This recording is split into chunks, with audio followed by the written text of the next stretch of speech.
Assalamualaikum warahmatullahi wabarakatuh. Baiklah, pada video kali ini saya akan menjelaskan materi tentang kelompok dan organisasi sosial di Minangkabau. Yang pertama, yaitu suku yang ada di Minangkabau. Minangkabau mencakup seluruh wilayah daratan Sumatera Barat, bagian selatan Sumatera Utara, bagian timur Riau, bagian utara Jambi, bagian utara Bengkulu, dan negeri Sembilan Malaysia. Dengan luasnya daerah kerajaan Minangkabau ini, tidak heran lagi terdapat banyak suku-suku di Minangkabau ini berkembang dan kekerabatannya dengan suku-suku lain. Sebagaimana suku-suku lainnya di Nusantara, terutama suku Batak, suku Mandailing, suku Nias, dan suku Tionghoa. Suku Minang juga terdiri atas banyak suku atau klan, tapi menganut sistem matrilineal, yang artinya suku tersebut diwariskan menurut garis keturunan ibu. Di Minangkabau, suku tersebut lazim dikenal sebagai pada awal pembentukan budaya Minangkabau oleh Datuk Katumanggungan dan Datuk Perpati Nan Sabatang. Hanya ada 4 suku induk dan dua kelarasan. Suku-suku tersebut yang pertama yaitu suku Koto, suku Piliang, suku Bodi, dan suku Caniago. Suku Koto merupakan 1-2 klan induk dalam suku Minangkabau. Suku Minangkabau memiliki 2 klan atau suku dalam bahasa orang Minang, yaitu klan atau suku Koto Piliang dan klan atau suku Bodi Caniago. Yang kedua yaitu suku Piling. Suku Piliang adalah salah satu suku atau marga yang terdapat dalam kelompok suku Minangkabau. Suku ini merupakan salah satu suku induk yang berkerabat dengan suku Koto, membentuk adat Katumanggungan yang juga terkenal dengan Lareh Koto Piliang. Yang ketiga adalah suku Bodi. Suku Bodi adalah salah satu suku atau marga dalam kelompok etnis Minangkabau yang juga merupakan sekutu suku Caniago, adat Perpati atau Lareh Bodi Caniago. Kelarasan Bodi Caniago ini didirikan oleh Datuk Perpati Nan Sabatang. Dan yang keempat adalah suku Caniago. Suku Caniago adalah suku asal yang dibawa oleh Datuk Perpati Nan Sabatang, yang merupakan salah satu suku induk di Minangkabau selain suku Piliang. Suku Caniago ini memiliki falsafah hidup demokratis, yaitu dengan menjunjung tinggi falsafah bule aye dek pembulu, bule kato dek mufakat, nan bule samo digolongkan, nan picak samo dilayangkan. Artinya bulat air karena pembulu, bulat kata karena mufakat. Dengan demikian masyarakat suku Caniago melalui semua keputusan yang akan diambil untuk suatu kepentingan harus melalui suatu proses musyawarah untuk mufakat. Jadi selanjutnya itu nagari di Minangkabau.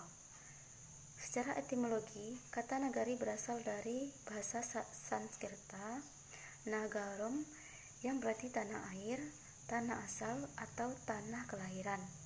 Bentuk lain dari kata ini adalah nagara, negeri, nagori, nogoro. Struktur pemerintahan. Nagari dipimpin oleh seorang wali nagari, dan dalam menjalankan pemerintahannya dahulunya wali negari dibantu oleh beberapa wali jorong, tetapi sekarang dibantu oleh sekretaris negari atau setnak dan beberapa pegawai negeri sipil atau PNS yang jumlahnya tergantung dengan kebutuhan pemerintah negari tersebut. Sistem kenegarian telah ada sebelum kemerdekaan Indonesia. Kerajaan Pagaruyung pada dasarnya merupakan konfederasi negari-negari yang berada di Minangkabau. Kemungkinan besar sistem nagari juga sudah ada sebelum Aditya Warman mendirikan kerajaan tersebut. Terdapat 2 aliran besar dalam sistem pemerintahan nagari di Minangkabau, yakni Koto Piliang dan Bodi Caniago.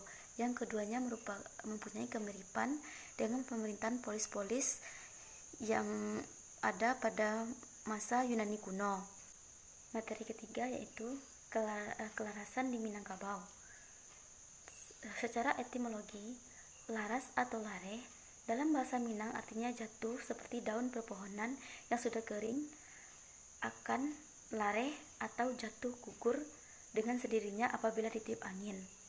Dari kata lare ini atau laras, inilah dibentuk kata kelarasan, keselarasan, dan harmoni.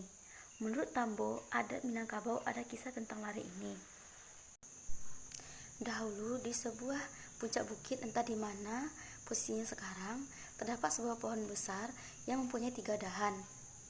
Pada suatu hari terjadi pohon ini digoyangkan oleh angin kencang. Maka jatuhlah dahannya yang 3 tersebut di 3 penjuru.